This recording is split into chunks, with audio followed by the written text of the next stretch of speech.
You know, it's crazy because we've been around for 28 years, and my oldest son is back here on the drums now. He's 24. That's Blaze back here. We got a bunch of young guns up here.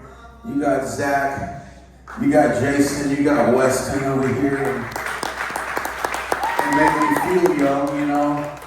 I started this band years ago, and it's just me and an acoustic guitar. And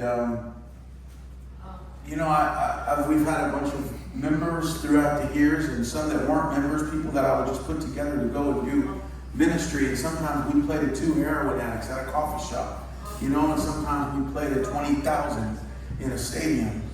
And I've always made sure that no matter how many people were there or what kind of venue it was, a 150-year-old church or you know, a 2-year-old arena, that God is going to be glorified. That I play to an audience of 1, and I make sure that every night that we're glorifying Him, that He is able to use us in whatever way He sees fit. I had an idea that I was going to come out tonight and play our big rock set, and we were going to rock out. And then I saw some of you here, and then I said, I don't know if that's going to work.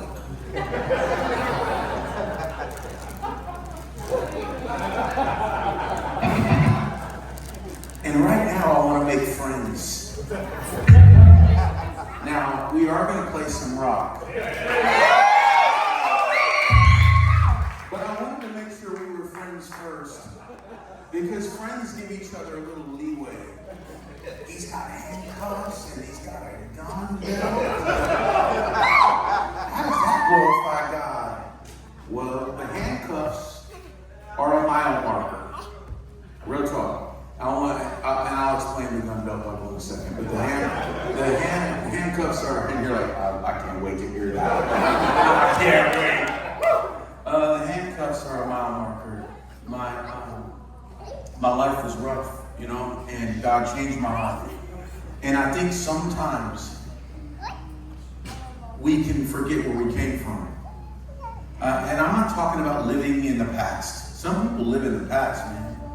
And you can never get the victory because you're so busy living in the past that you can't imagine life any different. And I'm not talking about that. I'm talking about knowing where I came from, having a mile marker. You know that if you don't have a mile marker, you don't know how far you've come. And so for me, I've been there before where I start complaining about things. Man, here we are out here serving God with the air conditioners out in our bus, or the heaters out in our bus, or, you know, we're out serving God and now I got like $80 in my bank account after putting a tire on our bus. And you're like, you forgot when you were living in an alleyway, digging in a dumpster for something to sleep on at night. If you don't have some kind of mile marker, it's easy to not appreciate how far you've come because you don't know. And so for me, that's what these are. That's all it is. And as far as the gun belt buckle, I just thought it looked cool.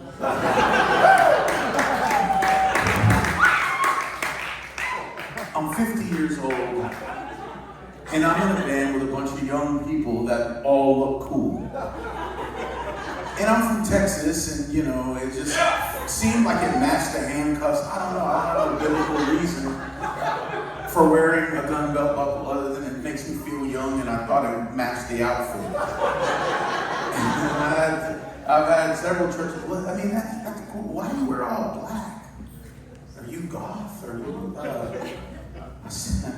Because I'm fat. I wear all black. True story. My favorite color is like turquoise blue, and I like red as well. I love colors, but I don't look good in colors. Now I'm working on losing some weight, and then I'm gonna start wearing some turquoise, and I'm gonna maybe wear some orange. Who knows? You gotta look good in orange, you know. But black right now is slimming, and that's why I wear that. I'm not. It's really that simple. Anyway. I thought I would share that with you real quick. But anyway, we're going to get to some heavier stuff, but I want to do a song. It's called Lead Me to the Cross. And we recorded this song years and years and years ago. I'm not going to tell you how long ago, because I was going to say I'm not trying to get my age away, but I just told you. Well, let's just say I'm over 50, okay? I'm going to leave it at that. But I'm